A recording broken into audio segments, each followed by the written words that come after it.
Would you just close for us by talking about how change has blessed your life personally? Well, I think it's blessed me because it forces me to new growth, new thought, new prayers, new service, new scripture study, new skills. There have been many seasons, different seasons, but every one is this opportunity to learn and stretch. If I think back to where I was in high school, I'm glad I'm not there. I'm glad I'm where I am today. I've learned to think better, to study better, to apply things better. I hope the Lord is patient with me as I'm learning from the changes that happen in my life. But we don't need to look at the transitions and the changes in our lives like monoliths, something to be scaled, and then when we're over that, now we can relax.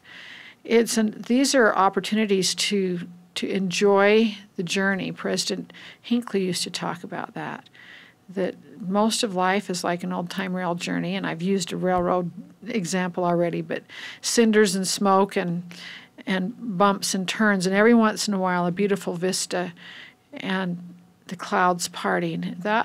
That's what happens. But I don't think we should look at changes like a monolith, something that's going to be so difficult to scale we don't know how it's going to happen. Change is gradual, transitions happen. We carry patterns with us.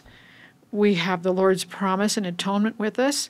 We don't need to be floored by all the changes. So leaving young women and coming to Relief Society is where we go next. That's the pattern of the gospel. We invest in youth, and then we use their skills as a grown-up. A young man goes on a mission in preparation for fatherhood and the future of his life. The mission isn't this monolith that he has to scale, and then when he gets home, he doesn't know what to do. He's practiced patterns of gospel living before and during his mission. And so you're a little uneven. You stagger a little bit with the change. Sometimes you're numbed a little bit by it, but you know the patterns, you know the practices, and training pays off. So if we just keep using the training we've invested in our lives and see it through, the clouds always part. We always get to a point where we say, I can do it now. I've learned something, and I can enjoy the view from here. That's the blessing the Lord gives us in all the changes we have in our lives.